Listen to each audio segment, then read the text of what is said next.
I can't hear her. Oh.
We apologize. We're having some technical difficulties. We'll need our moderator to unmute.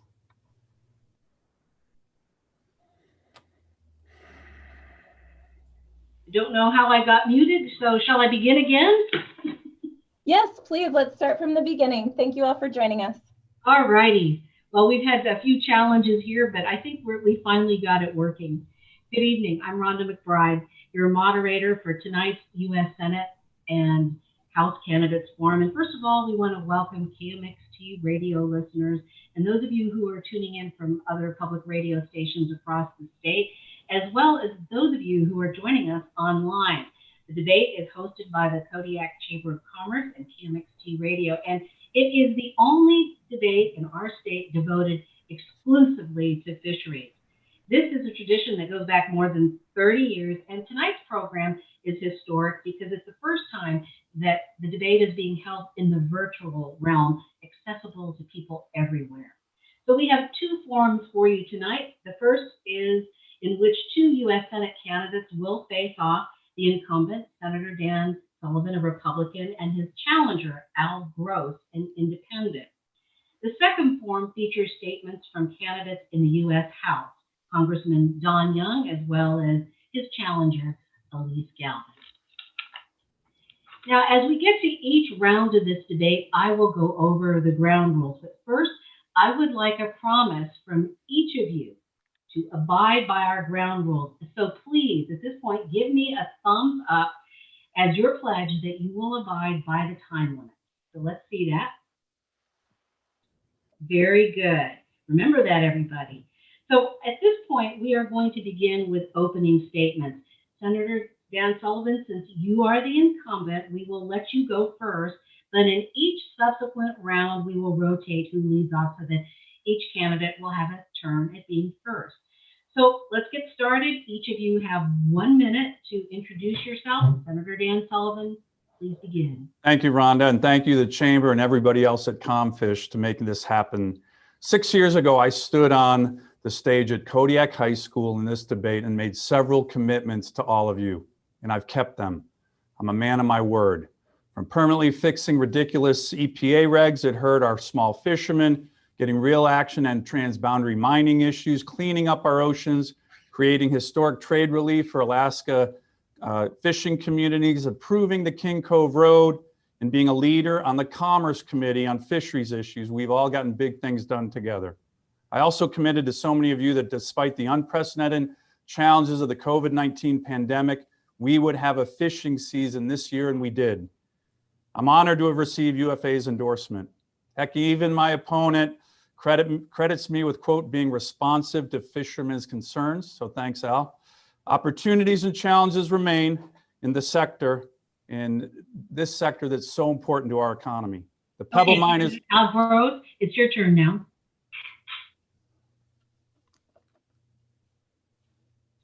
Okay, we're not hearing candidate Gross. Right.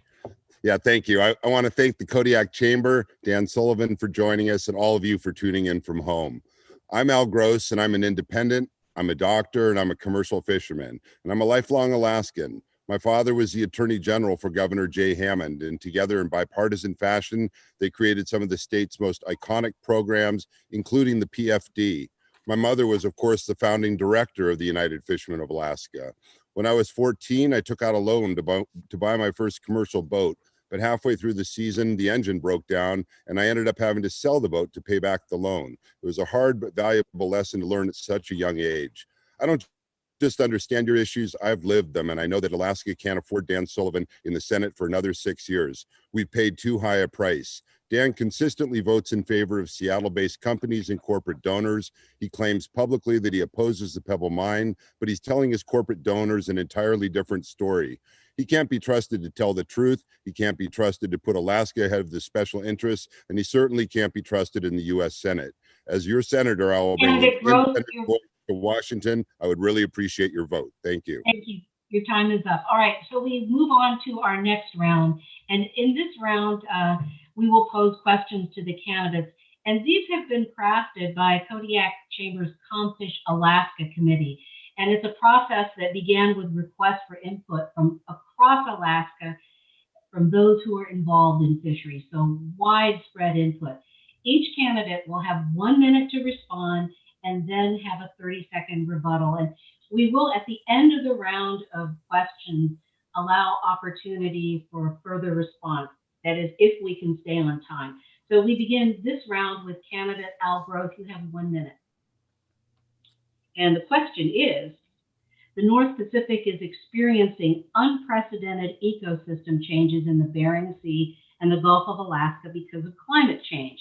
Fish are smaller and moving into different locations. As a U.S. Senator, what should be done to react to these changes? Well, thank you. As my competitor, Dan Sullivan, continually claims that I'm for the Green New Deal. That's a lie. That's a falsehood. And it just shows how scared he is and concerned about losing his seat.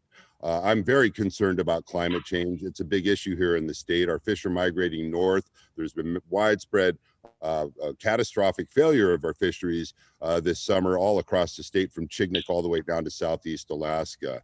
This is an opportunity for jobs, to bring renewable, clean energy to Alaska, much in the same way that Kodiak brought 95% renewable energy and 15-cent kilowatt hour energy to your city. I'll be a strong proponent to join back on the Paris Climate Accords because it's non-binding. I do not support a carbon tax. I do not support a timetable, but I do support being at the table to bring scientists together to discuss the problem and create solutions, Alaska-specific solutions for new jobs, which our state desperately needs right now. Okay, thank you. Senator Dan Sullivan, 1 minute to respond to the— Ron, I'm just going to take a response here. And I also want to mention the Pebble Mine is dead. I'll keep it that way. I've worked hard to ensure that the federal decision-making process was based on science and data and not politics.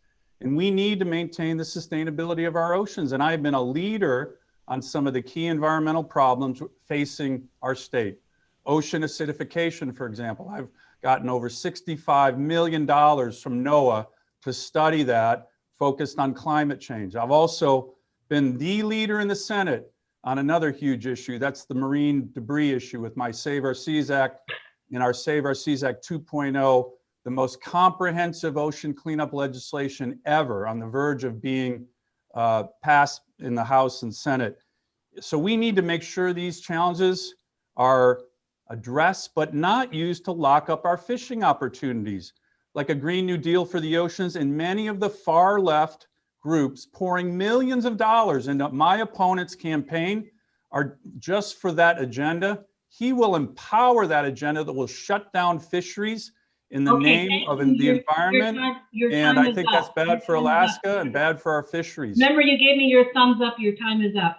Okay, Al Gross, you have a 30-second rebuttal. And you've had 9 years to come out against the Pebble Mine, and you know it. And you waited until you were publicly shamed and caught, and Tom Collier was caught on tape talking about you hiding in the corner. You facilitated permitting when you were Commissioner of Natural Resources, and you stood on the sidelines in the corner, letting the mine process go ahead.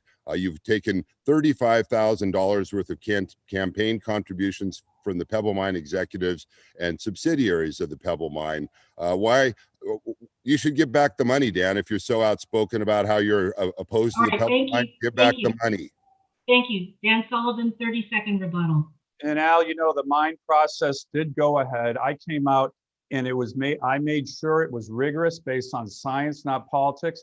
And when the federal agencies came out and said it didn't meet the high standards on August 24th, I put out a statement way before these tapes were even made. I've been very clear that it had to go through a process, and I'm opposing the Pebble Mine after the process was over. That's exactly the way all resource development and economic development projects are done in the state.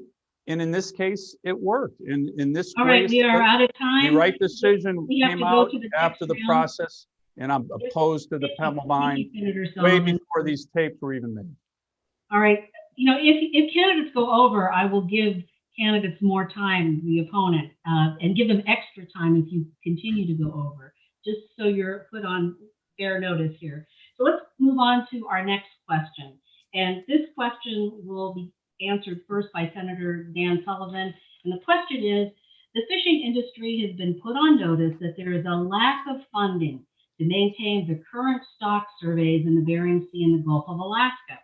These surveys are critical to maintain sustainable fisheries and meet management standards.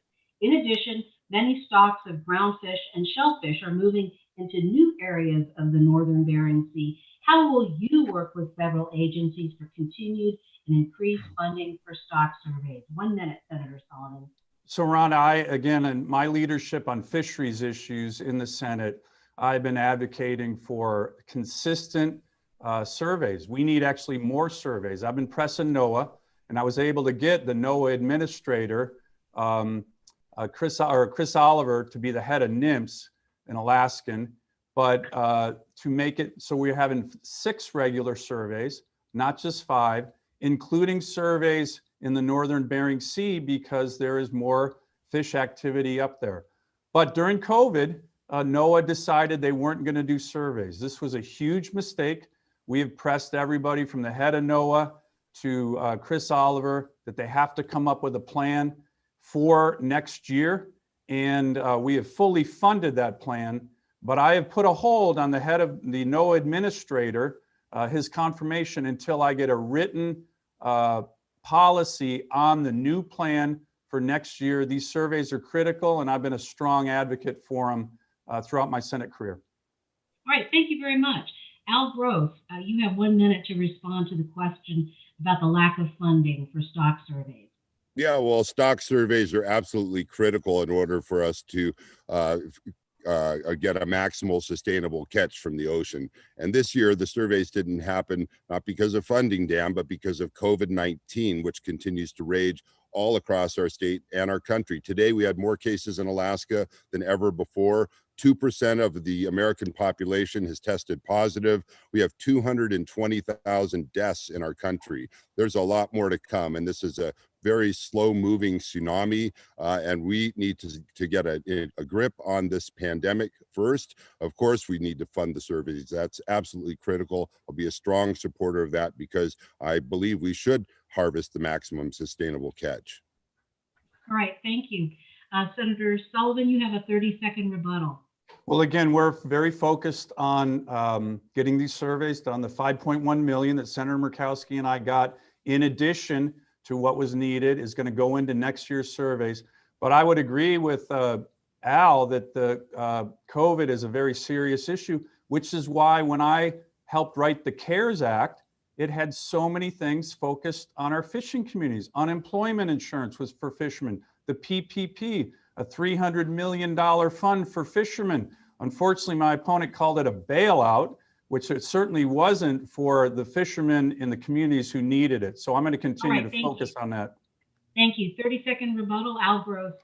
Yeah, bailouts are sometimes good, Dan. When we bailed out the auto industry in 2008, everybody used that term, But looking back on it, everybody was really happy with that we did. And of that $300 million directed at fishermen, only 50 million came to Alaska for the commercial fishermen, the sport fishermen, and the processors. And if you put that in perspective, Dan, the Washington, D.C. Ballet got $25 million in the CARES Act.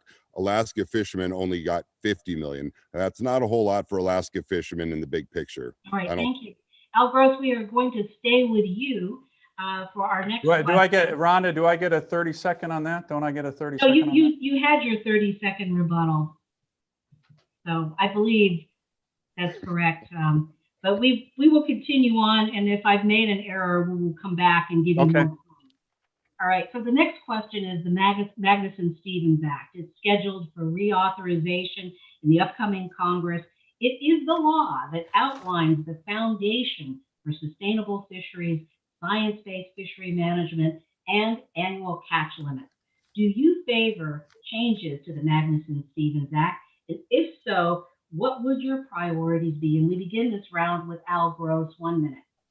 Yeah, well, the Magnuson-Stevens Act was a wonderful act that Ted Stevens and Senator Magnuson got through a long time ago. But unfortunately, it has been woefully inadequate at addressing the bycatch issue in both the Gulf of Alaska and the Bering Sea with respect to Alaska and overfishing in other parts of the country. This act needs to be reauthorized. And I've been to so many North Pacific Fisheries Management Council meetings where they just kick that bycatch issue down the road. They're not addressing it. It's a huge problem. It needs to be addressed with reauthorization.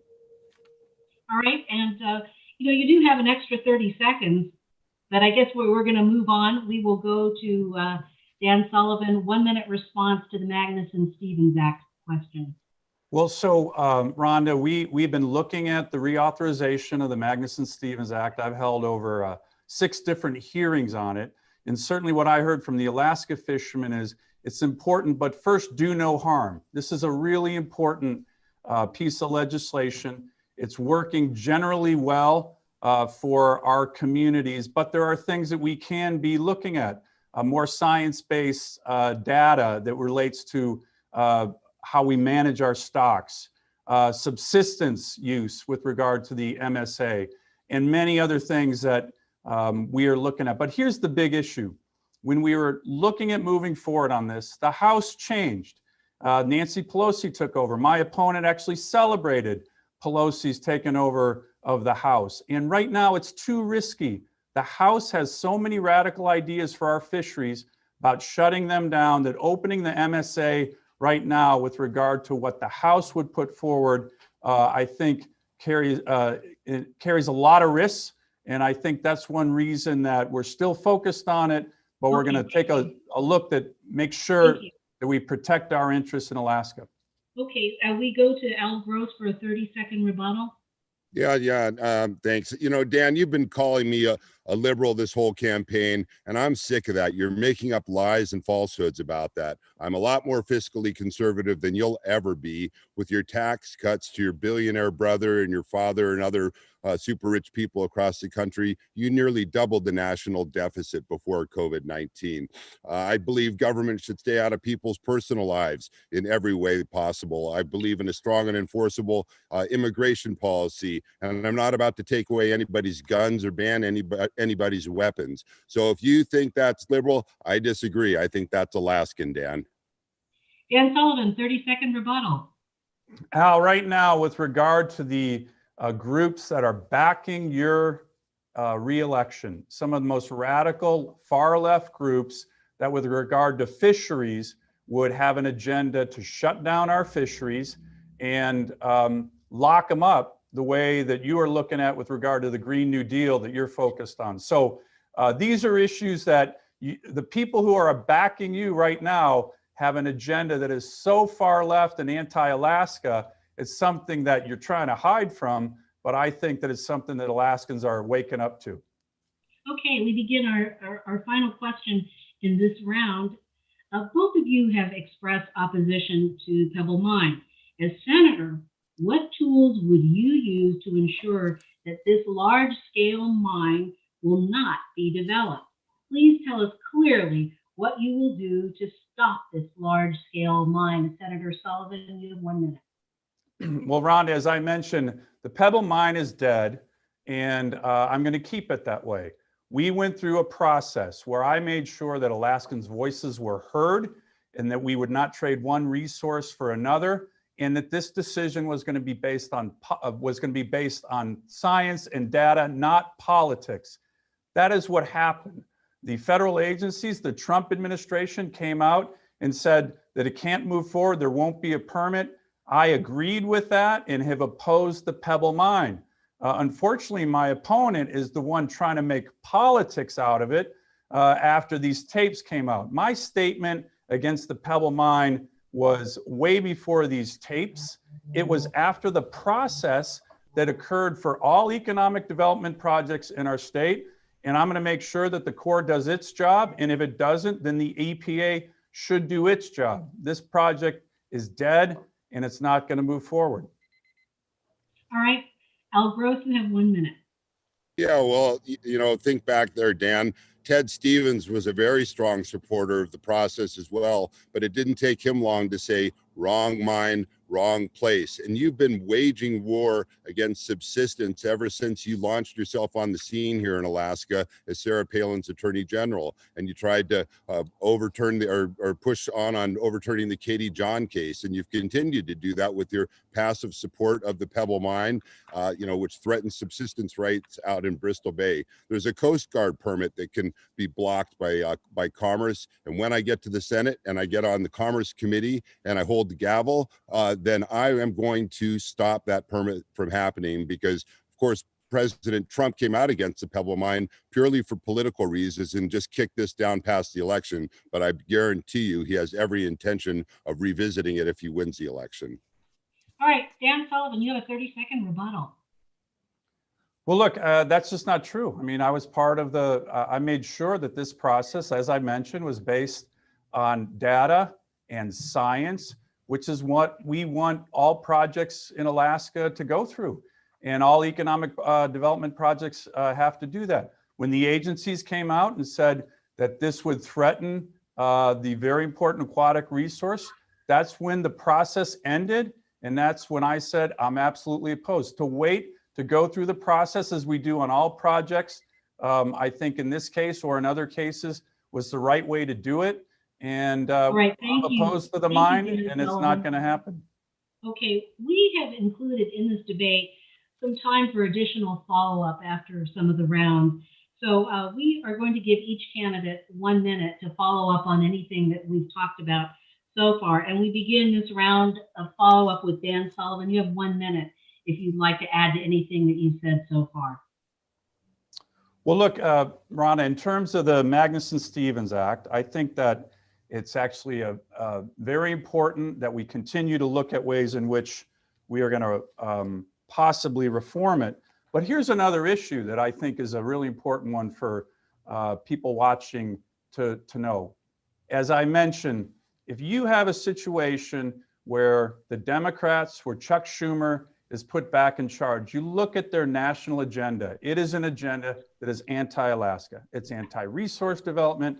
It's anti-Second Amendment. No matter how much Al Gross talks about strong Second Amendment, Schumer and his team will shred our Second Amendment rights.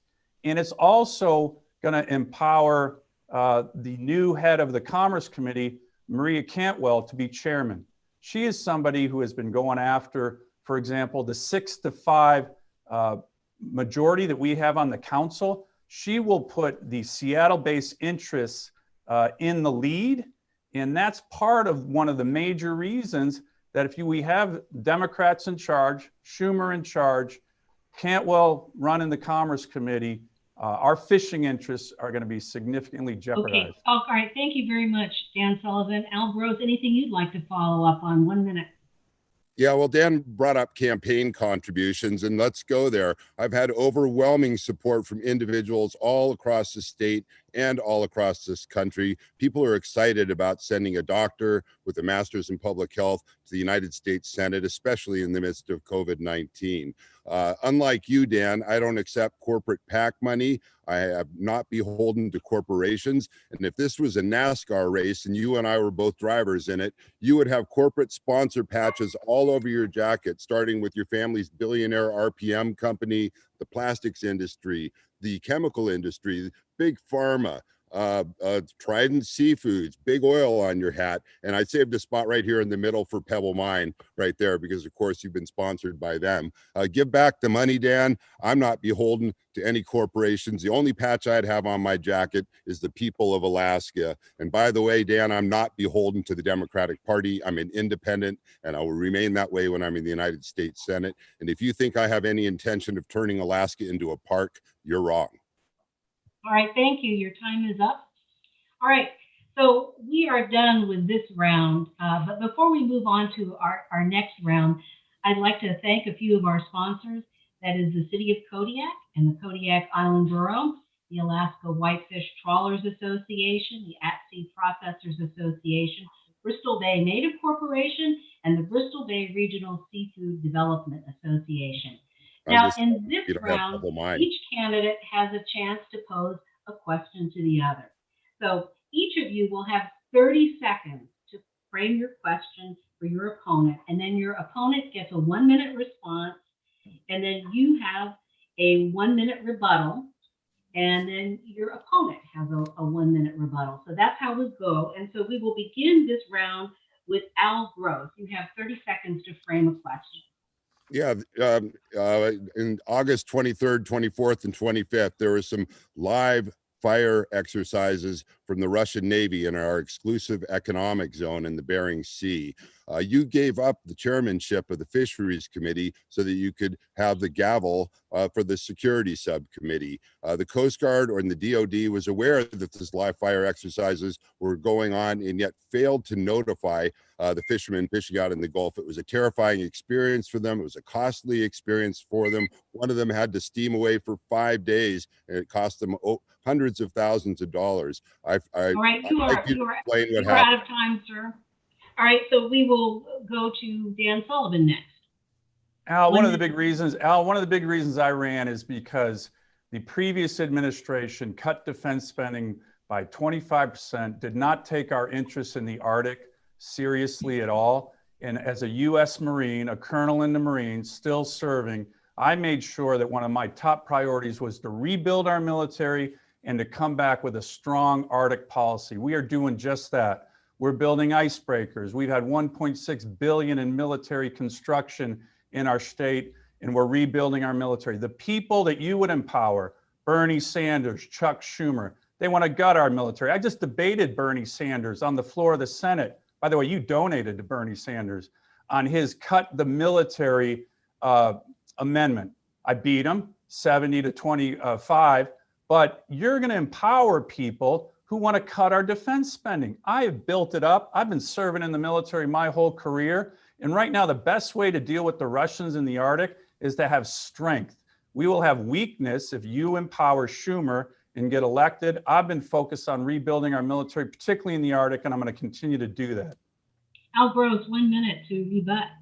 Yeah, well, how about a little communication with the fishermen that are fishing out in the exclusive economic zone? That would really help fishermen out a lot as the Russians increase their presence in the Arctic and protect the northern sea route. I think that's really critical, Dan. And, you know, getting back to this Schumer bit, you know, I'm doing this for Alaska. It has nothing to do with national politics. I'm trying to bring jobs back to the state. I have some really good ideas. And yeah, I think I donated $200 to Bernie Sanders because I thought Hillary was a failed candidate. So yeah, I did donate a little bit of money to Bernie, but I'm not a huge, don't support Medicare for all. All right, and so we have a final rebuttal in this round. Dan Sullivan, 1 minute. Well, we're looking at the after action on what happened and the communications between the Coast Guard and the Navy. But here's the key point, is that in order to protect our interest in the Arctic, we need a stronger military.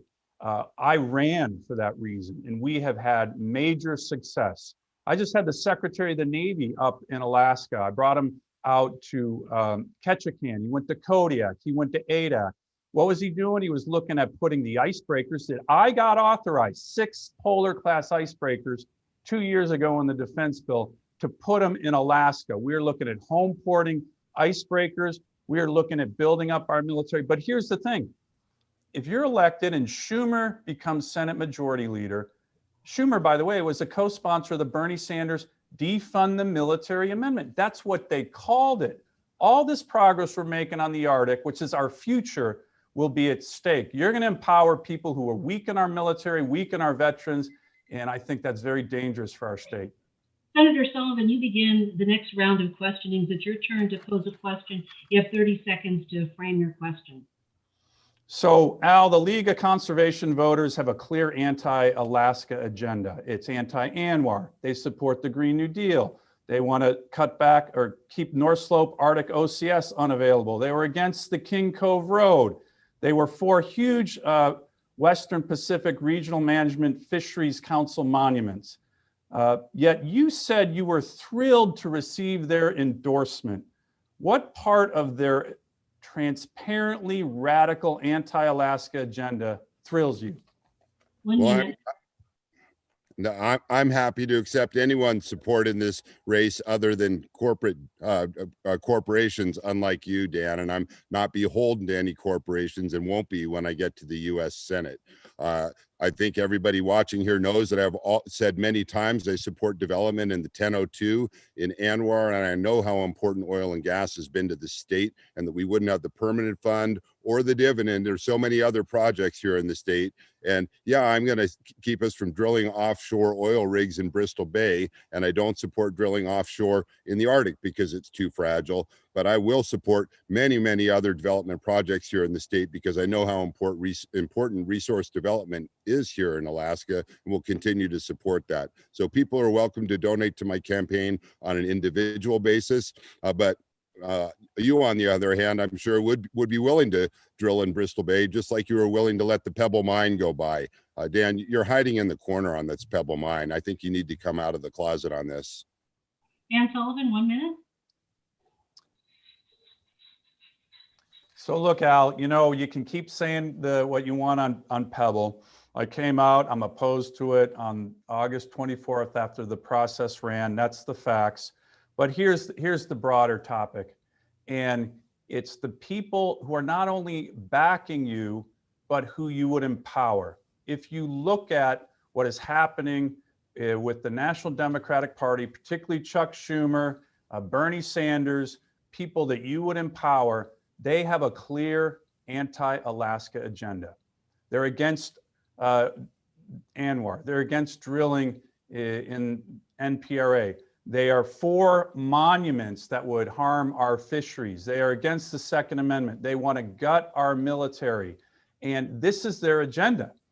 This is their agenda. And you would empower that agenda. And that's why you're receiving millions and millions of dollars from people who don't care about Alaska at all. They care about Chuck Schumer having power. And that is dangerous for our state. And I certainly oppose it. Al Gross, 1 minute. Yeah, the only empowerment I have is from the people of Alaska, and that's who I'm beholden to. And as you know, I've been an independent, nonpartisan for the vast majority of my voting life. I'm not beholden to the Democratic Party. I won't. I am caucusing with them because you and your party have failed absolutely miserably when it comes to health care. You had the presidency, the House, and the Senate, and all you wanted to do is take away pre-existing conditions and strip health care away from 50,000 Alaskans. That's not right, and that's why I'm caucusing with the Democrats. And I will get something done in the United States Senate to lower the high costs of health care when I get there. But I will stand up strong for Alaska. I will not vote the liberal left agenda because, as I said, I'm not very liberal, Dan, and I just told you why I just told you why a little while ago. All right, so we are going to take a little breather here, give candidates a chance to respond to anything that's been said in the last round before we move on. So we'll give each candidate 1 minute to follow up on anything, and we'll begin with Dan Sullivan. You have 1 minute. Is there anything you want to talk about that you didn't get a chance to? Well, look, Al, the one thing that you're having a bit of a problem with, you just said one of the issues is you're not being straight with the Alaskan people, right? We're learning a lot about your positions through these Zooms when you're talking to your lower 48 liberal donor base. So your values are to the left, as you said, you're going to caucus with the Democrats. You didn't tell anybody that in Alaska. You just told that to your really wealthy lower 48 fundraisers. What I'm trying to do is stay focused on these fisheries issues right now that matter to the people that are watching this debate. And here's the key issue with regard to our fisheries, whether it's the CARES Act, having a season that we got through this year, creating more market opportunities, creating huge historic relief efforts for our fishermen. This is what people want to hear about. This is what I'm going to continue to focus on. This is what I committed to do as a senator, and I'm going to continue to do that when I get reelected. Great. Al Gross, you have 1 minute. Yeah, well, if you'd listened to that full clip, Dan, you would have heard that some of my values are to the left and some of my values are to the right. And you're right. The values to the left are on our climate, which you have been climate change denier and supporting a president who denies climate change science. And of course, healthcare. I'm trying to fix our healthcare problem in our state and our country. I already told you the values of mine that are to the right on guns and immigration and government staying out of people's personal lives and being fiscally conservative, unlike you. I don't plan on doubling the national deficit when I get to the United States Senate. I plan on getting people back to work. All right. Well, we thank you both. We finished this round, but next we have a round of questions and I asked for brief responses on this. I'm not going to give you a time limit, but these questions are designed to help us get to know you better. But again, please give quick answers so that we can cover a lot of territory. So here is the first question, and we'll begin this round with Al Gross. What is the most important committee assignment for a U.S. Senator that will affect our fishing industry? Well, I'd like to be on the Commerce Committee for sure. And when I get to the Commerce Committee and become chairman of the Fisheries Subcommittee, I'm going to hold on to the gavel, unlike Dan Sullivan, who gave it to Senator Wicker, who's the largest advocate for offshore fish farming, which I will strongly oppose. Dan Sullivan? Well, look, I made a commitment to be on the Commerce Committee. I chaired the subcommittee in charge of oceans, fisheries, the Coast Guard. When it was split, I focused on the Coast Guard, and I've used that to the state's benefit. We've had a massive buildup of our Coast Guard despite the previous administration's cutbacks. That's good for our coastal communities, and I'm going to continue on my leadership with regard to the Commerce Committee, just as I committed to in this debate 6 years ago, and we've had a lot of success and progress after my subcommittee chairmanships, and we're going to continue those. All right, thank you. So we'll start with you, Dan. Again, Dan Sullivan. If you were all powerful, and if there were one law or regulation that you could repeal or change that affects the fishing industry, what would that be? Well, look, Rhonda, 6 years ago, I made a commitment again during the ComFish debate that there was an EPA regulation that really, really hurt small fishing vessels, small fishing owners. It required people to get an EPA permit simply to hose off their deck. This had been out there for almost 20 years. My opponent at the time had not taken action, and I said, I will fix this permanently. I said that at the debate, and I did that. Maria Cantwell opposed it, but these are the kind of things that help the small fishermen through the overregulation of our fisheries that I'm going to continue to focus on and have had significant success on. All right, let's give Al Gross a chance to answer this. What's one law or regulation you would repeal or change? Yeah, well, I would step up and address the Marine Mammal Protection Act, unlike you, Dan, when you received a resolution from Senator Bert Stedman and the Alaska State Senate asking you to address it, you basically put it in a folder and shelved it and played lip service to it. I personally know the problems associated with the Marine Mammal Protection Act. I've seen sea lions rip king salmon off my gear. I've had sea lions cruise up and down my gill net, ripping huge holes in it. And I have friends who've told me about the sea otters decimating our crab industry, and whales and orcas picking black cod off longline gear. I won't. Right, Al Gross, we're going to stay. issue. Al Gross, we'll stay with you for the next question. On a scale of 1 to 10, what is the priority that seafood industry issues will have in your office versus all the other issues that you have to address? With 1 being the highest priority and 10 being the lowest, where do fisheries fit in that spectrum? Well, number one is getting Alaskans back to work and getting the COVID epidemic under control. Right now, it's a raging pandemic and will continue to be under the failed leadership of Dan Sullivan and Donald Trump, who hid the very fact that COVID was coming and was going to devastate our economy for well over 2 months. When I get to the Senate, I'm going to address the huge bycatch issue, which is a huge problem here in Alaska. And that's something that I'm sorry, I don't mean to interrupt, but the question is, where does fisheries fit in a scale of 1 to 10, with 1 being the highest? You would have a lot to juggle. Where will it fit? Well, there's a lot going on. I guess fisheries would tie for number 2 with a large number of other things. All right, Dan Sullivan, where does it fit in your priorities? Well, look, I made fisheries and the Commerce Committee my #1 pick, and it's going to continue to be that way. I'm recognized as the office with the best staff on fisheries issues, and we've made historic progress on opening markets, on trade relief, on cleaning up our oceans, on getting rid of onerous regulations with regard to our fishermen, and a real huge focus in the CARES Act with regard to our fishing community and fishermen. So I'm going to continue to focus on that. Al's right about jobs. The problem is that if he's elected, he will empower a group of senators who have a clear anti-Alaska agenda, anti-resource development, anti-ANWR. Sorry, Dan, I'm going to do the same thing I did with Al Gross, is ask you on a scale of 1 to 10, where does fisheries fit in the priority, with 1 being the highest? It's been #1 for me for 6 years, which is why I got the UFA endorsement, and it's why I've achieved a very strong record of accomplishments across the board, including cleaning up our oceans, opening markets, historic trade relief like we just saw from the USDA, a $500 million trade relief program. All right, that thank you, Dan. is focused primarily on Alaskans. I just needed a quick answer, but since you went on, I'm going to let Al Gross respond briefly. Yeah, you got the UFA endorsement because it isn't the organization that it once used to be. It's driven by outside special interests. That's why you got the UFA endorsement, Dan. Okay, all right, thank you. Let's go on to our next question.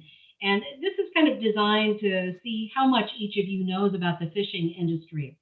So what is your best guess as to the amount of taxes and fees that the Alaska seafood industry pays annually in total?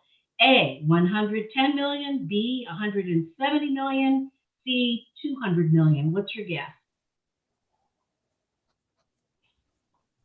Who's the question to? This is a question to Al Gross. I'm sorry. Oh, I would go for 170 million. All right, Dan Sullivan, what would you go for? I would go 200. All right, well, the correct answer is a total of 172 million in taxes and fees. Now, here's another one to test your knowledge.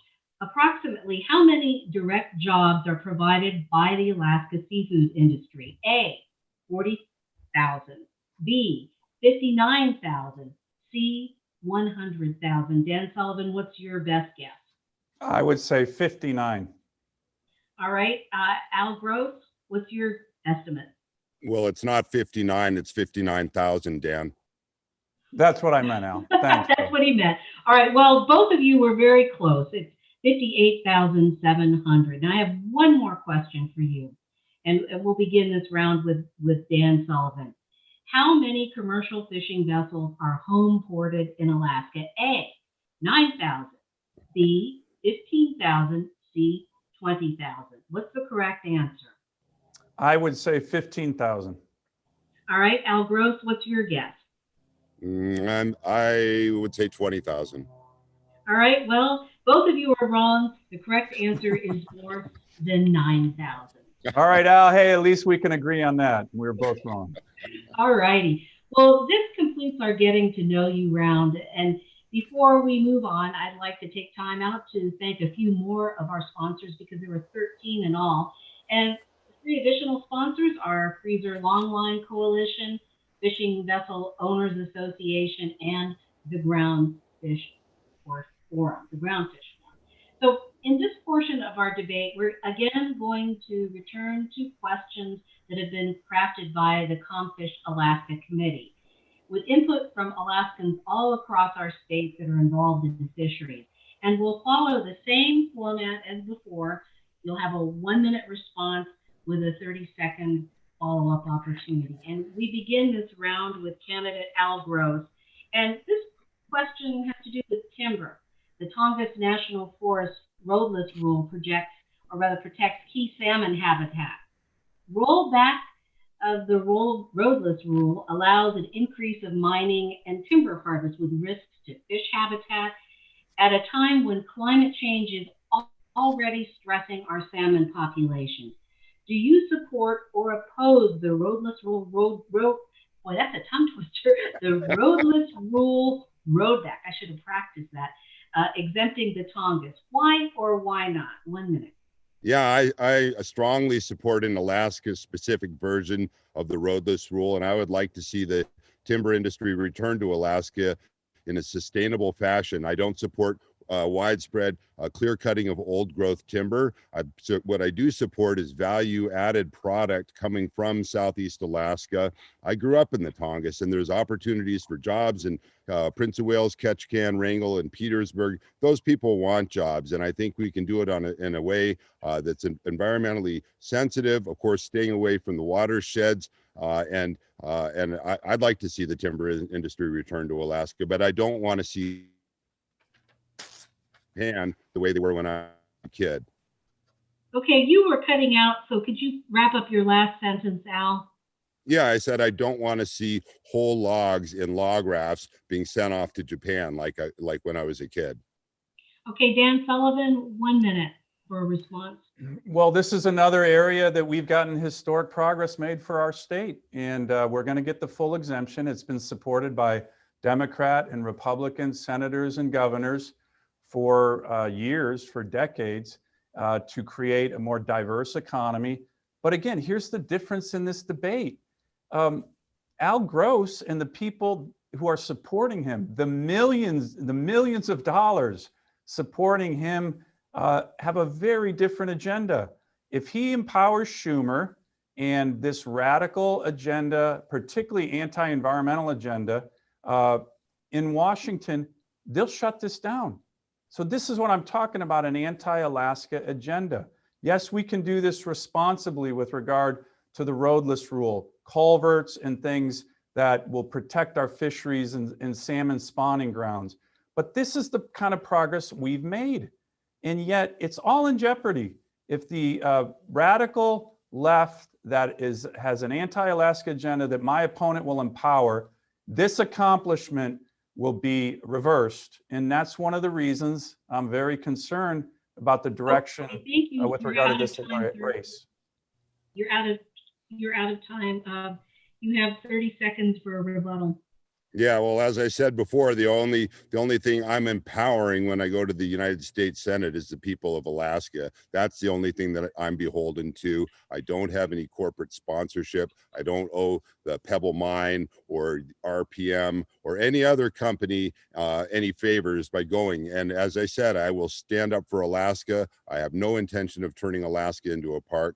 I have so much in common with the people watching and listening to this program that I think you know that I'll stand up for you every chance that I can. And you can't trust Dan Sullivan in that regard. Look at Alaska. It's no better off, or it's far worse off than when he took the reins 6 years ago.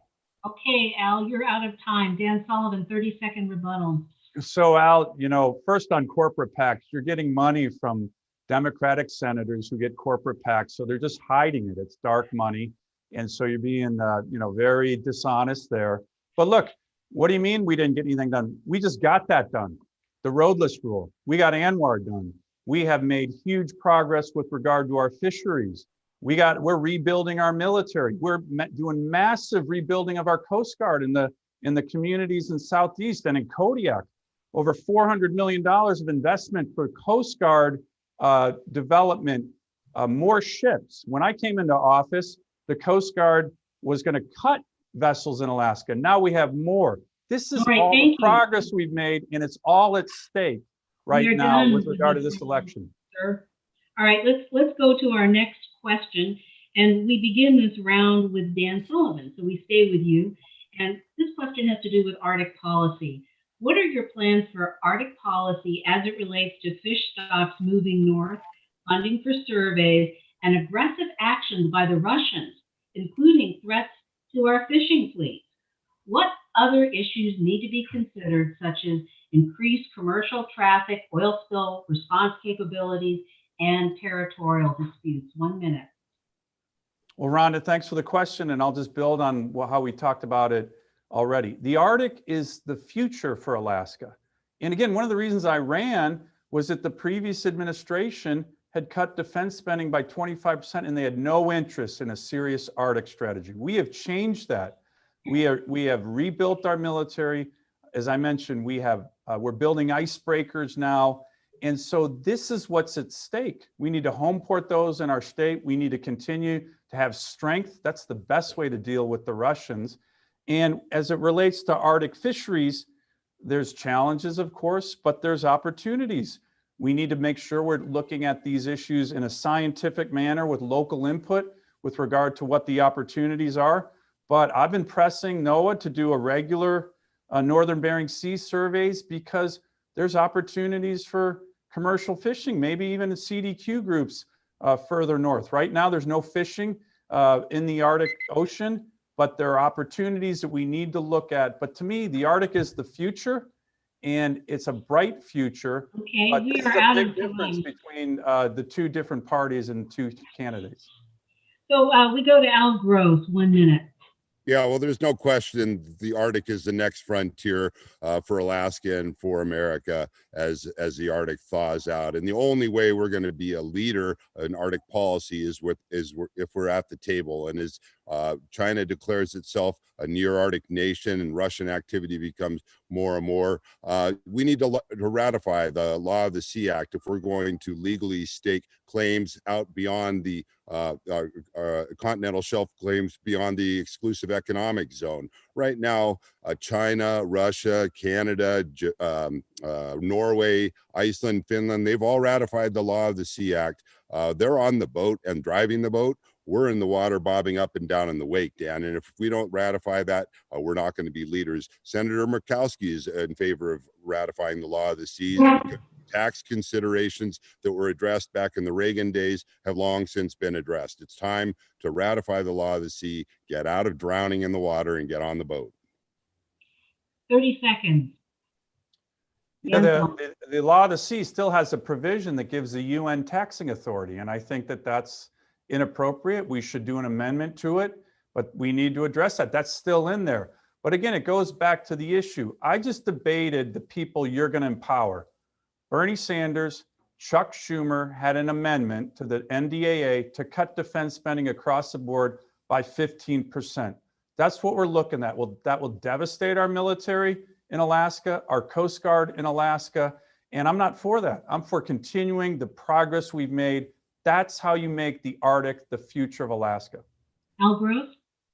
Yeah, well, Dan, you've presided over a disastrous trade war with not only China, but Russia as well. We're importing Russian seafood, in large part that was stolen in the Bering Sea by Russian crabbers, diluting our markets, lowering prices, and Russia refuses to import any of our seafood. It's a one-way deal, and it's a losing deal for Alaska fishermen. You're not standing up tough to China. You're not standing up tough to Russia. You're hiding in the corner again on this issue, and we can't trust you to get us out of this disastrous trade war, which is hurting Alaska fishermen. It hasn't been working out. And getting back a little bit farther, you know, Dan, Alaska had the highest unemployment rate in the entire country leading up to COVID-19. All right, Al. Al, you can talk about that later. We're going to move on to the next round of questions, and we do stay with you for this question. This is about seafood marketing. More than 80% of the seafood consumed in the United States is imported. Other food producers, from livestock to fruits and dairies, have some sort of marketing board to promote their homegrown products. A federal advisory council is recommending that a national seafood council be resurrected. As Alaska's senator, would you consider funding a seafood marketing council to promote U.S. seafood? 1 minute. Yeah, well, absolutely, I would. And the agricultural industry, the dairy industry, the meat industry have long been promoted by our government. Drink milk, eat meat. How about eat seafood? But you know, none of that's really going to matter if our markets are being flooded by outside sources and Russian sources. So we need to first stop this disastrous trade war that's really hurting Alaskans. It's costing our national debt $500 million that was just awarded to fishermen across the country as a price adjustment for this trade war with China. The trade war is still going on. We've got $500 million worth of debt going on, or taxes. Back to you. I'm happy that fishermen did get compensated. Don't get me wrong. I'm very happy that, but you're presiding over a disastrous trade war, Dan, and you're not fixing it. And we can't trust you to do that. 1 minute, Dan Sullivan. So, Ron, I've been very supportive of the ASME marketing efforts. And look, we have a great product, and we also are a huge exporter. And Senator Murkowski and I recently got from USDA about $8 million for ASME to help with regard to our seafood marketing opportunities. Just last week or last month, I tried to move my American Fisheries Advisory Act legislation, which would give our fishing community the opportunity to advise on grants with regard to NOAA. And you know who blocked it on the Senate floor? Chuck Schumer, the guy that my opponent, Al Gross, has already pledged allegiance to. Chuck Schumer blocked that. So he's hurting the industry for us. But we are making market opening opportunities with regard to new trade. We got the Trade Promotion Authority law changed to make sure seafood would always be in our trade agreements. And I just got an amendment to the school lunch program, which closed a huge loophole that allowed non-Alaskan fish in the school lunch programs like Russian pollock. We shut that loophole, and that's created a huge market for Alaskan seafood in hundreds of millions of dollars with regard to our school lunch programs. That's a good market. Okay, Dan, I feel like things are getting a little bit unfair here, that you're going over consistently. So I'm going to give Al Gross more time for his rebuttal, 1 minute for his rebuttal on this question. Yeah, well, thank you. And, Dan, you said you're such a champion of the Coast Guard. 6 icebreakers have been authorized. Only 1 has been appropriated, and it's a heavy class icebreaker destined for Antarctica. There's a big difference between getting it authorized and appropriated. I'll get it appropriated because we need a stronger Coast Guard presence in the Bering Sea, because the Russians are stealing our crab and our pollock and flooding our markets here in America. And our exports to China have fallen off a cliff as a result of the trade war. All the while, China's importing exponentially more seafood, but not from us. So this is a lose-lose situation. And I like trade, but only if it's a good trade. And right now we're getting a really, really bad trade, thanks to you. Okay, you have 30 seconds, Dan Sullivan. So, Al, when I got into the Senate, the Coast Guard's plan was to cut cutters. I put a hold on the comment on the Coast Guard.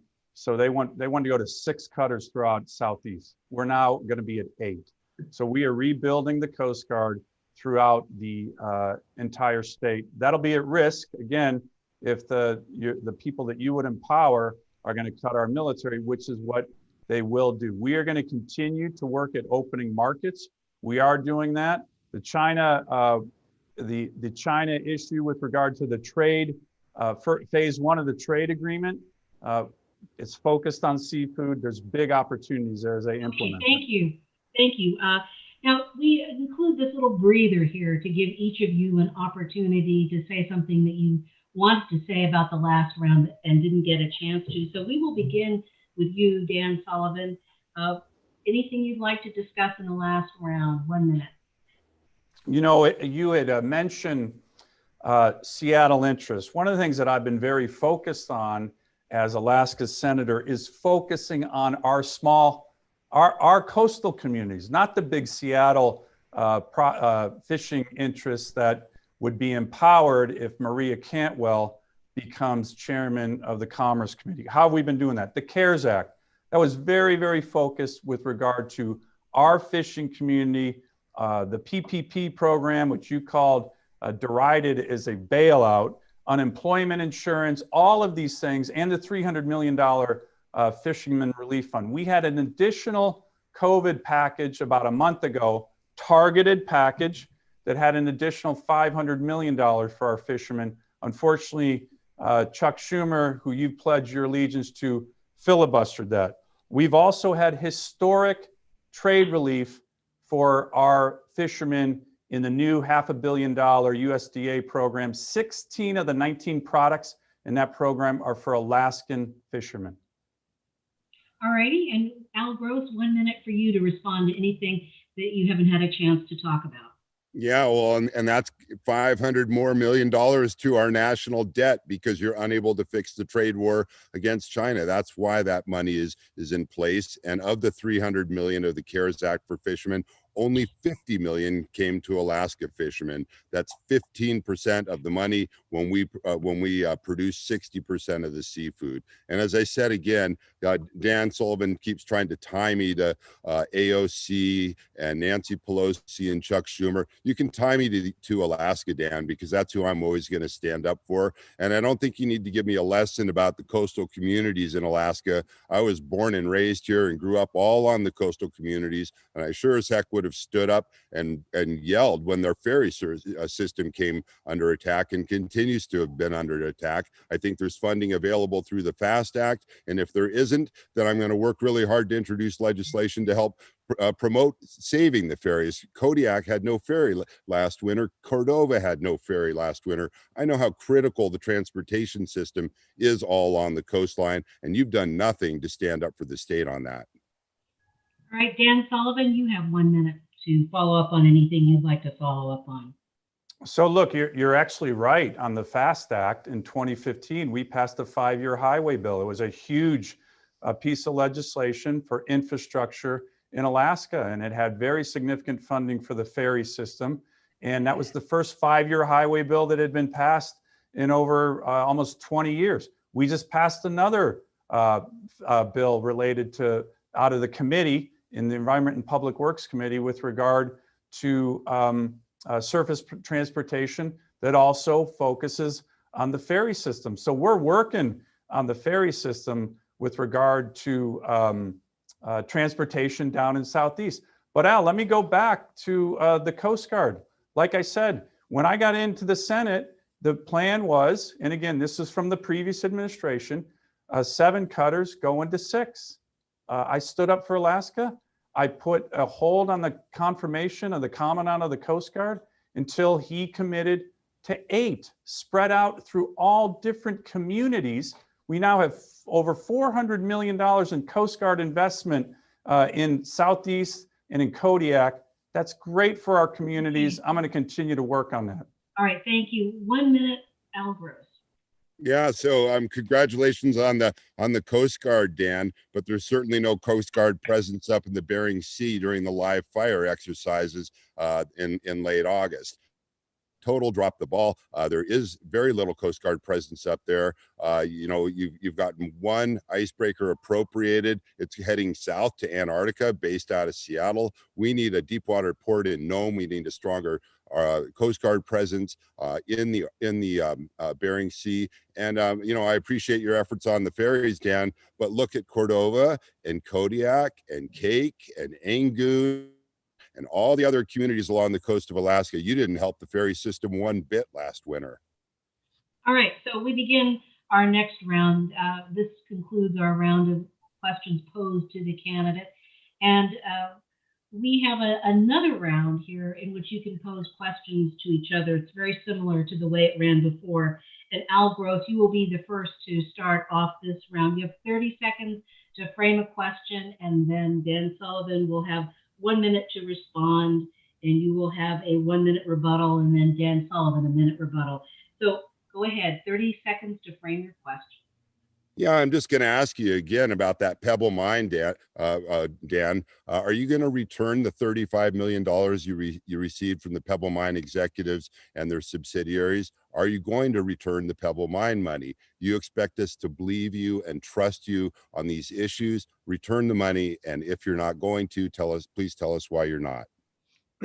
So, Al, I am returning the money from Tom Collier, his unethical practices, his lies. I've directed my campaign team to donate his contributions to charity. But I do want to make one thing clear.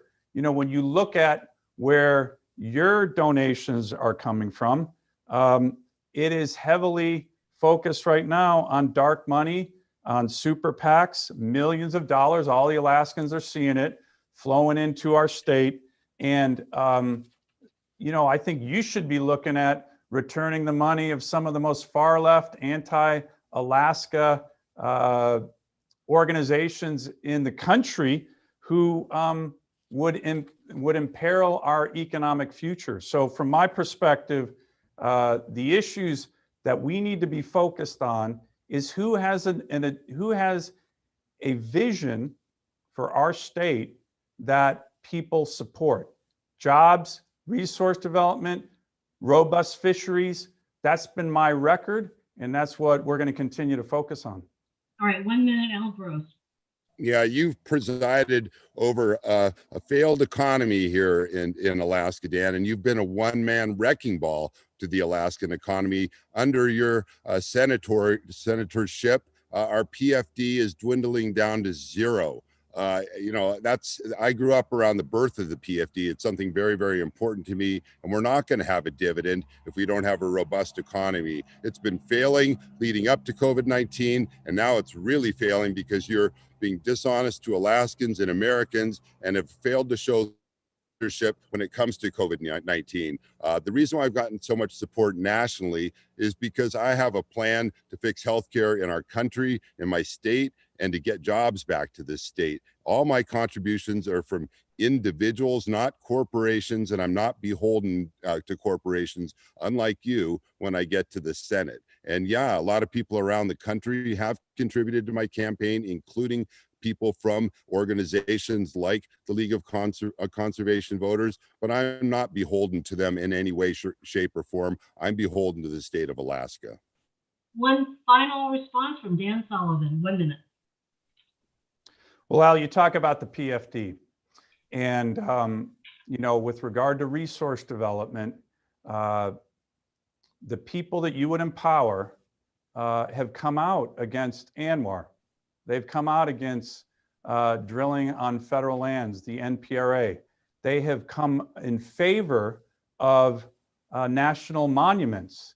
Let me just give you an example. Right now, the House, and you celebrated the fact that Nancy Pelosi became Speaker, the chairman of the House Natural Resources Committee is circulating a fisheries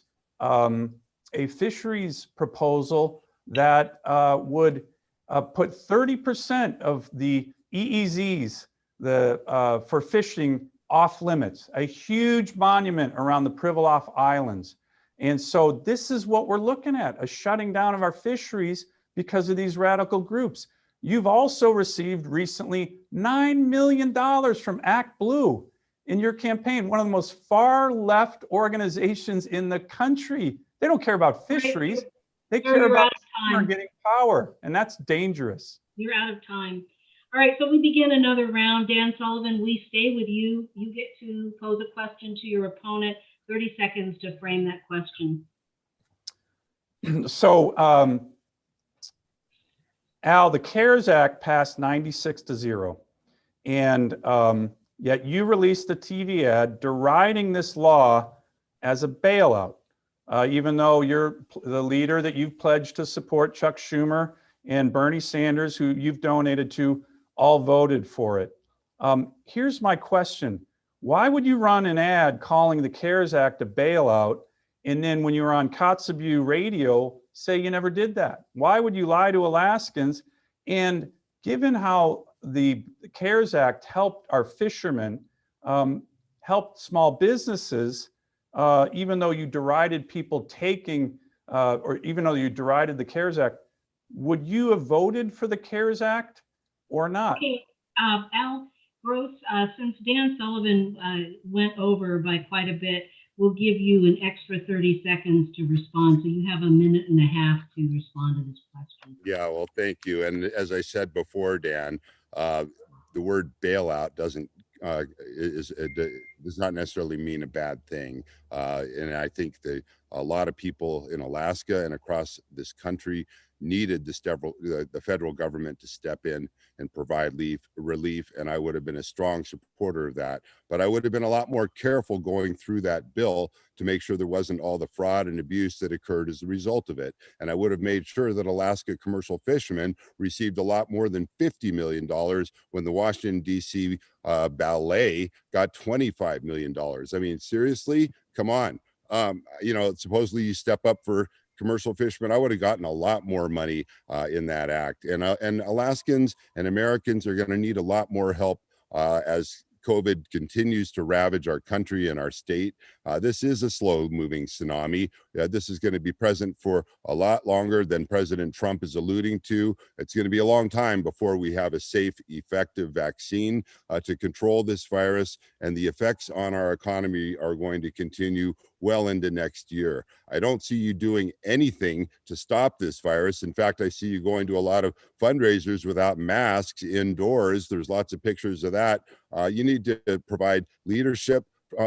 When you're a senator, you need to be honest with the American people, and you need to stand up and do what's right for Alaska fishermen when they're hurting so badly. And I would have gotten them a whole lot more money than you did. You are done. Your time is up. It's Dan Sullivan's turn for a 1-minute response.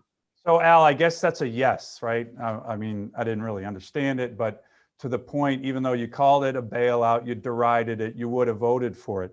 Look, let me just give you a little sense of how it worked. I'm the one who put the $300 million Fishermen's Relief Fund in there, and the targeted bill that we just brought to the Senate floor that had an additional $500 million, which your leader, Chuck Schumer, filibustered, would have helped more. It would very much help more our fishing community.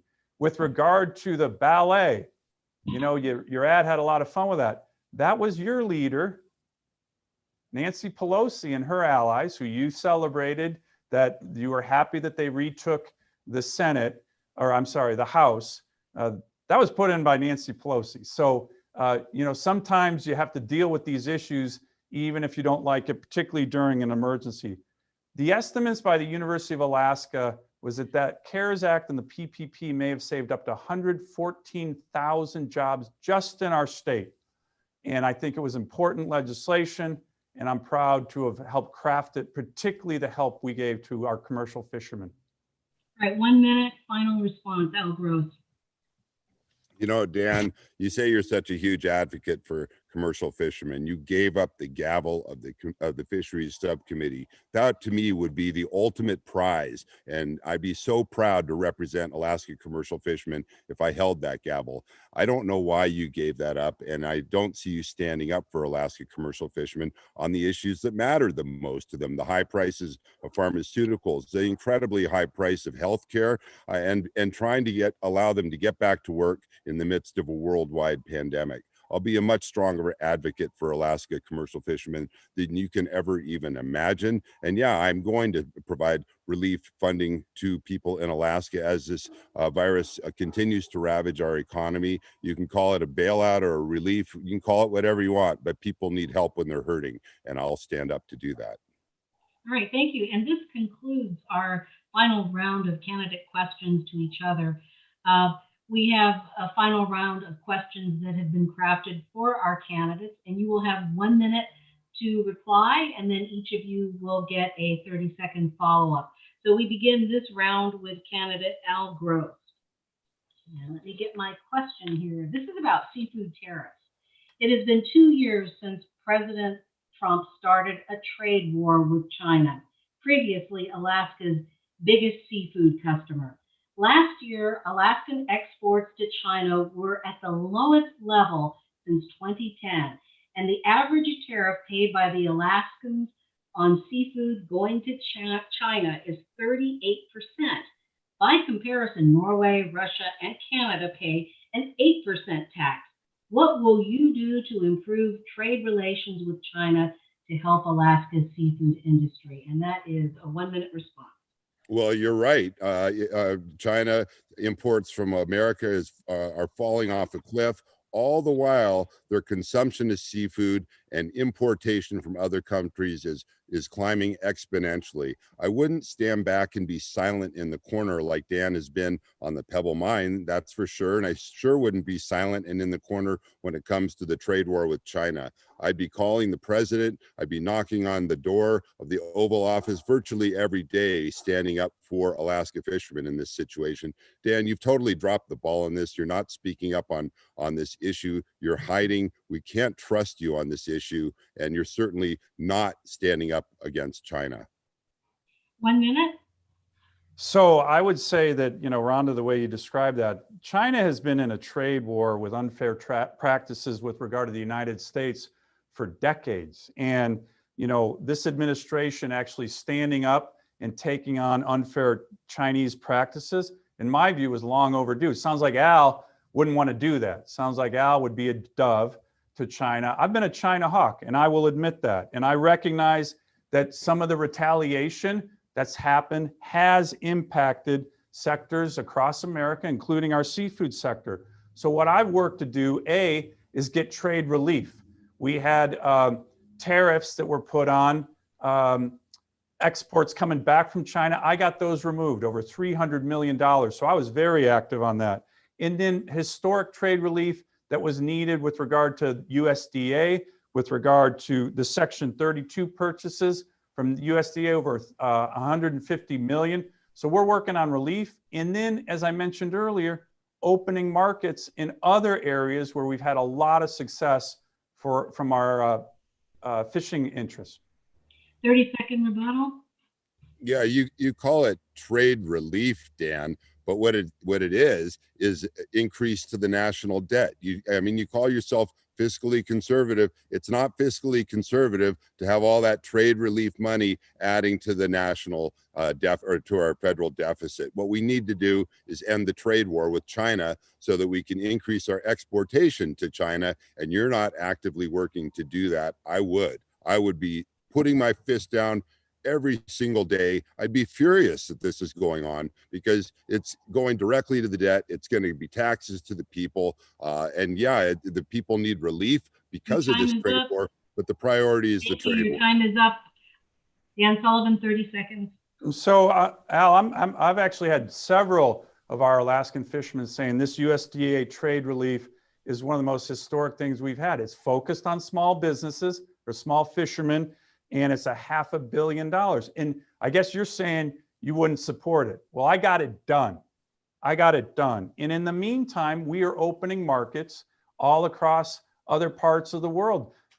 Legislation I put forward makes sure that every trade agreement has market opening provisions that focus on our seafood exports. And as I mentioned earlier, we also have made significant strides in closing loopholes for our domestic markets as well, like the school lunch program. Dan Sullivan, we stay with you for our next question. You'll be the first to respond. This has to do with marine debris programs. What can be done domestically and internationally to solve the problem of marine debris affecting Alaska coastlines? 1 minute. Well, Rhonda, thank you. And this is where I've been a leader on the Commerce Committee and in the Senate. My legislation, the Save Our Seas Act, was signed into law, very bipartisan. Last Congress, it's about ocean cleanup, ocean debris. My Save Our Seas Act 2.0 has all of those elements you just mentioned. It's domestic, it's innovation, it's international. It puts the United States in the lead on this issue. And this is what I've written. The Congressional Research Service called it the most comprehensive ocean cleanup legislation ever. and we are on the verge of passing this. So we are going to continue to focus on this. But then, due to my advocacy with the administration, we've gotten this in other realms. The US Mexico Canada trade agreement, which has a whole section on opening markets for fish because of my trade promotion authority language, has a whole section on marine debris at my insistence. So we're making huge strides on this. It's a problem that you can actually solve environmentally. I've brought stakeholders together, and I'll continue to lead on this important issue for Alaska and America. All right, thank you. Al Gross, 1 minute. Yeah, well, I've spent 3 days motoring through 600 miles of garbage in the Pacific Ocean, 1,000 miles off the west coast of Oregon and California about 20 years ago. I know about marine debris, and I know that it's disgusting and needs to come to an end. And right now, garbage is washing up on the shores of northwestern Alaska. Your Save Our Seas Act, Dan, was a feel-good bill that had absolutely no teeth, that funded NOAA to study the garbage problem, but did absolutely nothing to clean it up. Ted Stevens wouldn't have put up with that. He'd get the garbage cleaned up, not just talk about it like lawyers often do. All right, and you have a 30-second rebuttal. Dan Sullivan. So Al, you're just being dishonest again. The Save Our Seas 2.0, which is on the verge of passage, passed the Senate. Sure. The House tweaked it and they sent it back to the Senate. We'll probably pass it in 2 weeks. Is the most comprehensive ocean cleanup legislation ever. It's got an innovation component, a domestic recycling component, an international component. And what I did, I brought all the key stakeholders together, environmental groups, industry, Democrats, Republicans, and the administration to make this happen. We're making history here, and I'm proud of it, and it really benefits our fishing industry, and it benefits our state and our country and the world, to be honest. Al Gross, 30-second rebuttal. Yeah, garbage is washing up on the sea, on the west coast of Alaska. Garbage is swirling around in the Pacific Ocean. There's no penalties for countries and ships that dump. There's no active program to clean it up. All you've been doing is funding NOAA to study the garbage problem. When I get to the Senate, I'll get it cleaned up, as I said, because I care about the oceans, I care about commercial fishermen, and I care about the longevity of our fisheries here in Alaska. All right, and do we have another rebuttal from Dan Sullivan? Well, look, Al, the other thing I'm going to mention here is whether it's on transboundary mining, which I committed to go to Canada to press the Prime Minister Trudeau and his cabinet to clean up the Tulsa Chief mine and other issues in Southeast. They're doing that. That was my leadership. My leadership on the Save Our Seas 1.0 and 2.0 is also something that I'm proud of. And I'll mention one final one. One of my first bills in the Senate was the IUU Fishing Enforcement Act to make sure we have sustainable practice with regard to illegal, unreported, and unregulated fishing. That's progress on these huge issues. And that's why UFA has endorsed me, because I have a strong record of achievement on these critical issues. Al Gross, your turn for a final rebuttal on this topic. Yeah, well, again, you got endorsed by the UFA because it's dominated by outside special interests. That's why you got endorsed. And we don't have a strong Coast Guard presence up in the Bering Sea. And that's why the Russians are stealing our crab and our pollock and selling it in the United States with little or no tax, flooding our markets. And you want to talk about the Tulsa Q mine. I grew up in Juneau. I used to sport fish and I've commercial fished extensively in the mouth of the Taku. And yeah, you went and met with Premier Trudeau along with Byron Malott. You had a nice time while you were over there. But you know, the poritic tailings of the Tulsa Q mine continue to leach into the headwaters of the Taku. And as long as we keep distancing ourselves from Canada with the trade war for aluminum and steel, we're never going to get a sovereign nation. Okay, Al, you're out of time. And we are quickly running out of time for the entire debate. We have until 6:30, and we want to give you each time to craft your closing statement. And I guess we can't leave this debate without one question on the lighter side here. We want to know, and we'll begin with you, Al, what is your favorite seafood, Alaska seafood, and how do you like it prepared? Well, I guess I'd have to say black cod because I haven't had any in a while because I've been on the campaign trail for a long time and I used to go out and catch black cod once a year. But I like to marinate it for about 24 hours with miso and then cook it on the grill. It's delicious. All right, and you, Dan Sullivan, what's your favorite seafood and how do you like it? I would say Yukon River King. This is where my family has a fish camp near Rampart, and you barbecue it. It doesn't really need anything. It's one of the most best tasting fish in the world. Maybe a little lemon on it, and that's all you need. Well, you guys are making me hungry. Well, we have now reached the very end of our debate in which each of you can give a 2-minute closing statement. And we will begin with you, Dan Sullivan. Well, thanks, Rhonda, and Al, thank you, and everybody who's been listening tonight. I appreciate the opportunity to discuss these important issues. I want to thank the Kodiak Chamber again. Look, over the past 6 years, I've had the privilege of working with so many of you, and we've able to get historic things done. The CARES Act relief, historic trade relief, opening markets throughout the world, relief for fishermen and coastal communities. As I just mentioned, cleanup legislation and efforts, whether it's transboundary mining, Save Our Seas, IUU fishing, real strong work on ocean acidification research and action. I've been a leader on that.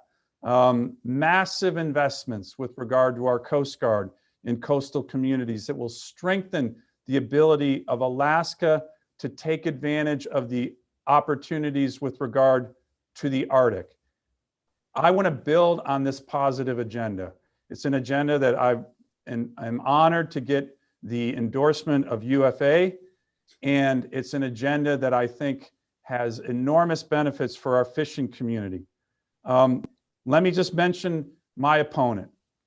2 things that you should be concerned about. He will, and you're seeing it with regard to his donors and he's focused on, will empower the radical left in the Senate, in the Congress, that has an anti-Alaska agenda, an agenda that's focused on shutting down fishing opportunities, more monuments, more Endangered Species Act designations, and this is a huge threat to our state. The second is with regard to when we talk about Seattle versus our coastal communities.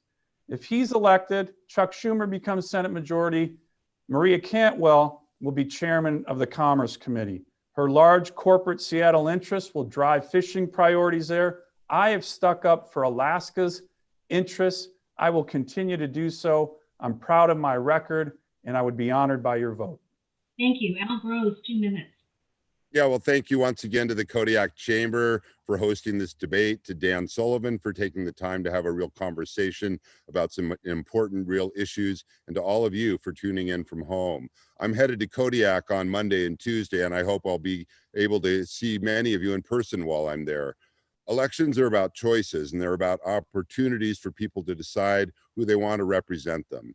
And this election presents a very stark contrast. You have someone who not only understands your issues, but has lived them, versus a do-nothing yes man for his party who is bought and paid for by corporate interests. Dan Sullivan has proven time and again that he just won't put Alaska first, and he can't be trusted. Whether it's his vote to strip away health care from tens of thousands of Alaskans and eliminate protections for people with pre-existing conditions, allowing $100 million to be diverted from Alaska's military to build a border wall, or his refusal to stand up to the president about his disastrous trade war with China and Russia. He's failed to take on climate change, he's failed to deliver for the seafood industry, and he's failed to stand up for our state. And look around you. Alaska is not better off than we were 6 years ago. Our fisheries and their markets have crashed. We have the highest healthcare costs in the world, and the federal government has totally failed to get COVID under control. We can't afford Dan Sullivan in the Senate for another 6 years. We paid too high a price already. And as Alaska's next U.S. Senator, I won't just take your meetings. I'll actually do something to address the struggles that fishermen face on a daily basis. So if you're ready for a change, and if you're ready for an independent representative, someone you can trust who will always put our state over partisan politics, then I'm your guy. I really hope I can count on your vote. I'm a hard worker and I really want to work for you. And I'm going to hit the ground running when I get there, because you're not going to have to first teach me about halibut and black cod and the 5 species of salmon, their names and their nicknames, and who catches them, where, when, and how. All right. Thank you very, very much. Thank you, Al Gross. Okay, so we are at the end of our U.S. Senate debate, and we want to thank all of those who tuned in on KMXT Radio and online to watch. We hope that you leave this program feeling more informed about fishery issues and motivated to cast your ballot. Now, we have additional programming ahead for you, statements on the U.S. House race. And for those of you, though, who are tuning out now, we'll say our goodbyes, and remember, go to the polls. Thank you. Thanks, everybody.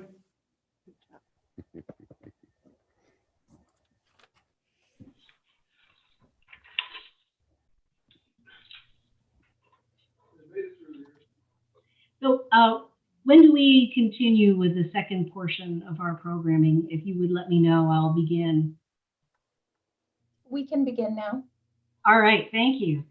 Wow, that was an amazing 90 minutes, wasn't it? And the people on the the Comfish Alaska Committee for the Chamber, they really worked hard to get input from across the state to develop their questions. And of course, the candidates, they were really under the gun to answer a lot of tough questions. But welcome back to the Kodiak Chamber of Commerce's election forum, put on in part with help from KMXT Radio. We want to continue on with a statement from Congressman Don Young about why he wants you to send him back to Washington. And this is a video statement.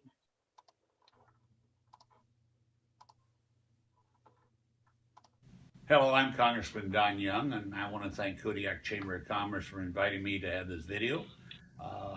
My staff is going to ask me some questions. I'll answer them. Hope they'll be the questions that you have an interest in, because it's important we keep communicating with one another.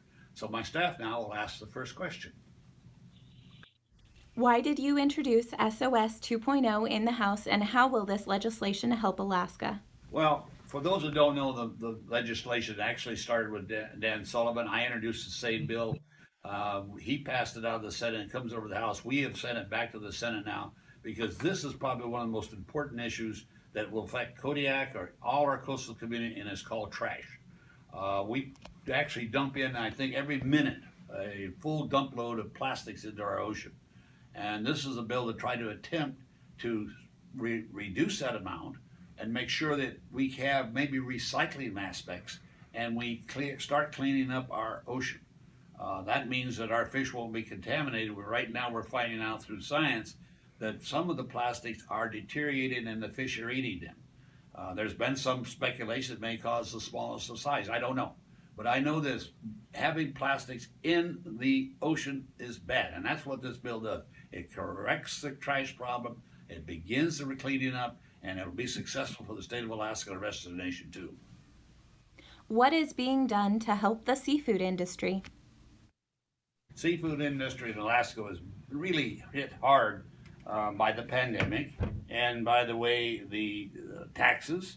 We're working on that. We were able to, the senators and ourselves, to see the USDA make relief funding available for Alaskan fishermen through the Seafood Trade Relief Program. That will give us about $250,000 relief to a person or legal entity, a community, and is meant to help small people. So we're working on this. The trade issue is a big one. The USDA now, they'll recognize that the loss of trade, the increased taxes, and the pandemic are all tied together on the health of the fishing industry in Alaska. When the first CARES Act first came out, you weren't eligible. The senators and myself made it a program that the Alaskan fishermen and fishing industry were eligible. But we can't just live off of handouts from the government. We have to get our industry actively involved in not only harvesting, processing, but also delivering to other countries for the best market. We shouldn't be impeded. That's what we're working on, to make sure there's a fairness to this doctrine, and your markets are increased and not decreased by action of the federal government. So we're very much well aware, because your information, what has to be done, and we're going to continue to do it as a delegation. What has Congress done to help fishermen during the pandemic? Well, the CARES Act was big. That's what Congress has done, and again, the delegation did a great job. Alaska raised $50 million of the $300 million in the CARES Act. We probably could have got more, should have got more, but we got what I think was a good stroke forth, and we're continuing to do that. So Congress is very much aware. This delegation is very cognizant of the fishing industry. I'm suggesting respectfully that we have to also address other issues within the fishing industry. Again, why aren't fish running?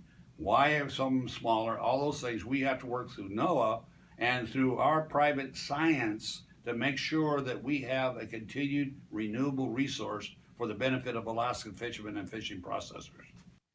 What do you think about NOAA canceling their surveys in Alaska? When NOAA canceled their surveys, it really caused me a great deal of anguish. I think it was wrong. They've got the money. We appropriated the money. They're going to have a difficult time getting that appropriations next time because I don't think they've done their job. I've even suggested if they didn't want to do the job because of the pandemic, then they ought to contract it out to the fishermen. This is not rocket science. They are the fishermen. They know what they're catching. They can do this through video if they wish to do so the accounting is correct. Have the surveys done. If NOAA is afraid of the pandemic, then let the fishermen do it because this affects the future catching. This affects the management for the council, for the allocations. So I have told NOAA that I'm not happy. And I'm sure you're not happy. So we're going to look forth and see maybe, just maybe we'll do it my way. And that's have the fishermen do it themselves if they don't have the courage to do it their own. So NOAA right now is not on my good list. Do you support finfish aquaculture? No, farming finfish in our waters is never going to happen as long as I stay in Congress. Just keep that in mind because it would destroy our wild fish concept. There are those that say we have to produce it. I do not want that to happen to our Alaskan fish. It would decrease the price, it would decrease the uniquity of it. And I am working I've told them to stay away from it. It actually came from NOAA and the Department of Commerce because we do import an awful lot of fish product. Okay, that is well and good, but I say you protect what we have, promote what we have, encourage what we have, increase what we have. We'll have a lot of protein, but we'll have a good, clean fish. Now, if they want to raise gooey ducks and oysters and all these other things, I'm all for it. When they use our estuaries to do that, I'm good. But when it comes to finfish, no, it's not going to happen. I'll continue to work sure it doesn't happen. I've introduced that, and I'll keep the Finfish Free Act. It's my bill. Got a lot of support, a lot of West Coast support. So we're making progress on that issue. I'm hoping that through my work with my appropriating friends, that if NOAA keeps pushing, the Department of Commerce keeps pushing this issue, including Alaska. I say, you want to do it in the Gulf of Mexico, you can. I don't really care.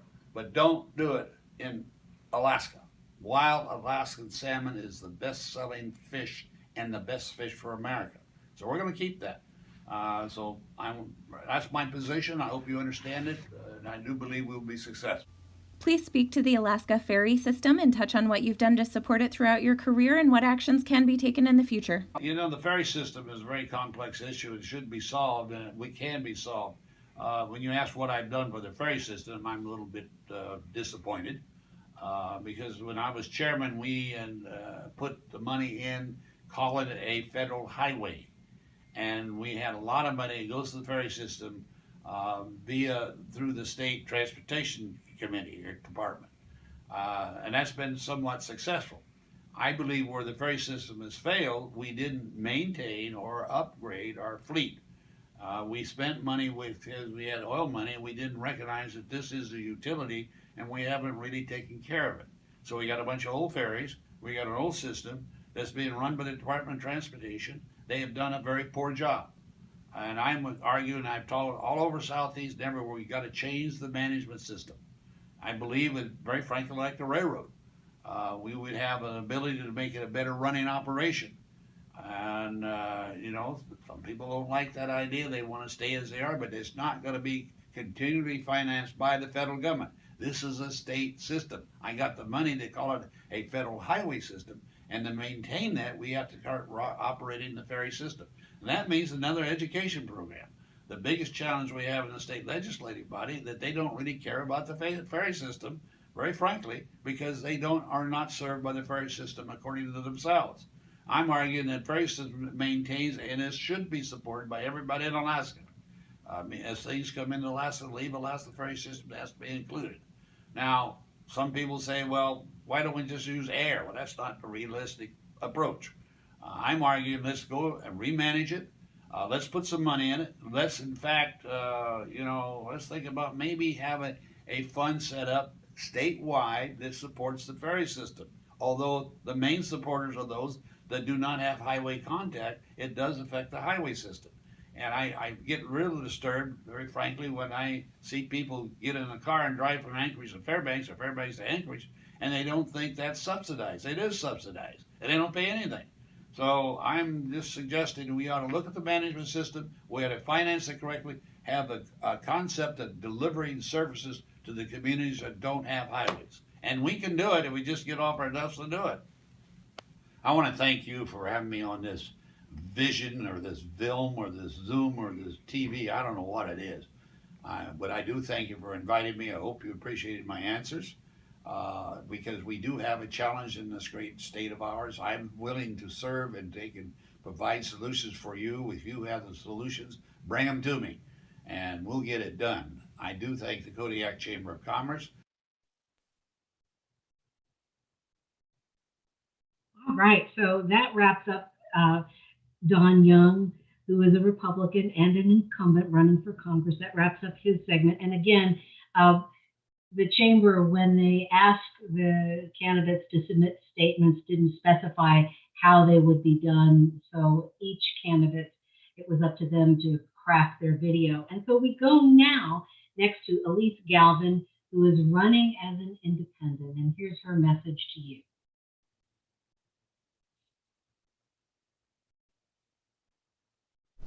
Hello, Kodiak. I'm Elise Galvin, and I'm running for Congress. I'm sorry I can't be there in your beautiful town. I have such fond memories of attending ComFish in the past. As an introduction for those who I haven't met yet, I'm a third-generation Alaskan. My family came up serving in World War II. I'm a mom of 4 and a fierce fighter for Alaska's needs. I'm running for Congress to fight for good jobs, so Alaskans can take care of their own. A quality education that leads to those good jobs, and healthcare that we can navigate and afford. I fought for our children's education, bringing Republicans, Democrats, and independents together to deliver results for Alaska's families. I will do the same for us in Washington, D.C. Now let's talk about one of Alaska's most important resources and how I will be a steadfast federal partner to our fisheries. Alaska seafood is one of our most important and valuable natural resources. With a well-funded and wise management, commercial fishing is a truly renewable, resource-based industry. Our commercial, sport, subsistence, and personal use fisheries are fundamental to Alaska's way of life and our economy. Commercial fishing employs nearly 40,000 people and generates over $2 billion in labor income. It's a lot of great jobs. Furthermore, over 1/3 of Alaskans purchase sport fish licenses. And finally, aquaculture provides a significant growth opportunity for Alaska's economy. In-state commercial fisheries and federal waters in and off of Alaska annually account for more than 1/2 of the total volume and about 1/3 of the harvest value of all seafood harvested in the United States. As you know, Alaska's fisheries provide vital sources of healthy seafood and cultural sustenance to our residents and are a critical component of Alaska's tourism industry. Now, the key to sustaining our renewable fish resources are habitat protections and robust science-based management systems. Changes in climate and ocean conditions are bringing many new challenges to Alaska's fishermen, fisheries-dependent communities, and fisheries managers.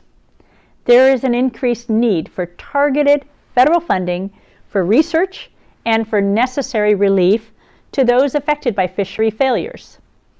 I will fight to ensure that federal policies and financial resources provide the support needed to meet these challenges, resources for all, in a timely way. We must protect Alaska's salmon from transboundary mining, which I will achieve through advocacy with the Department of State, the International Joint Commission, and other members of Alaska's congressional delegation.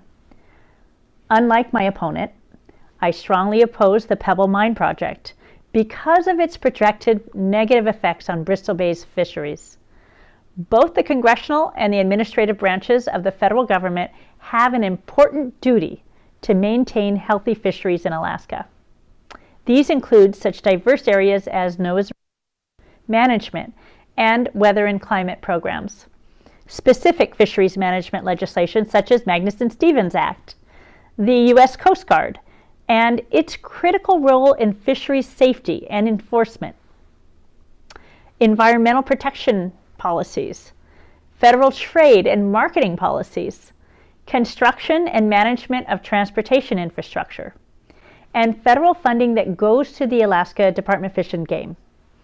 I will work hard in all of these areas and in my efforts to educate other federal policymakers and agencies on how vital our fisheries are to Alaska and to the nation.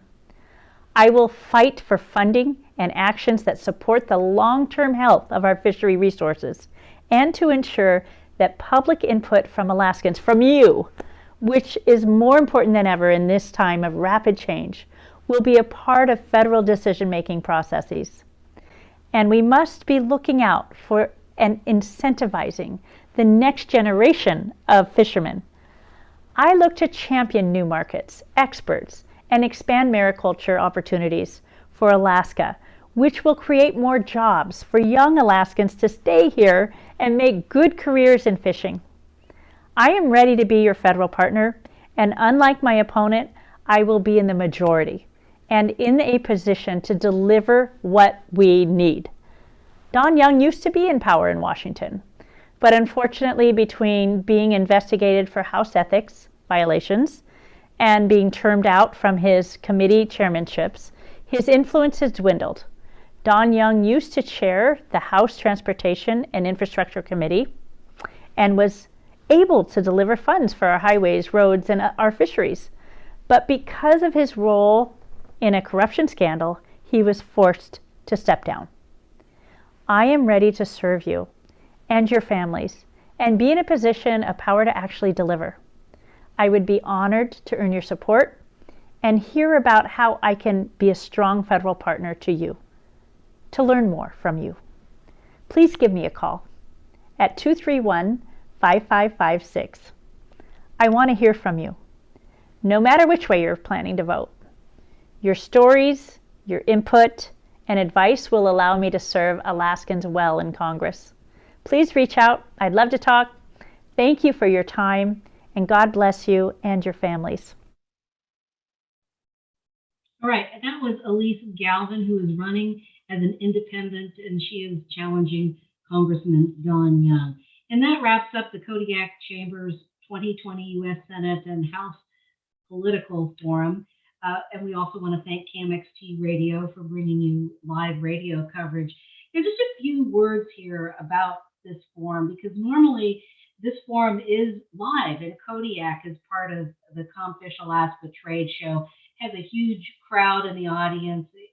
It's kind of one of the crown jewels in the annual trade show. But of course, as we all know, COVID-19 prevented a traditional gathering, and it moved Comfish Alaska online as well as tonight's political forum. And it's quite a tall order to do all of this. And I just want to give high praise to the Chamber Director, Sarah Phillips, because she was quite nimble in navigating all of it, as well as the Comfish Alaska Committee, which worked very hard, and other people who volunteered to make this a success. So we want to thank all of you who stayed with us for both forums, and hope that you have learned a lot more about fisheries. I certainly have, although you've seen me busy watching the time and everything. I've kept an ear out, and it's really refreshing to be able to have a debate in which you can drill down into the issues and really learn something. And I think, you know, we learned a lot from the candidates themselves and about the importance that Capitol Hill plays on developing fishery policies, not just for Alaska, but for the whole nation. So again, thank you all for joining us, all of you listeners who maybe you were eating dinner while this was all going on and hopefully having fish. But thanks for joining us. And most important of all, don't forget to go out and vote. I'm Rhonda McBride. Good night.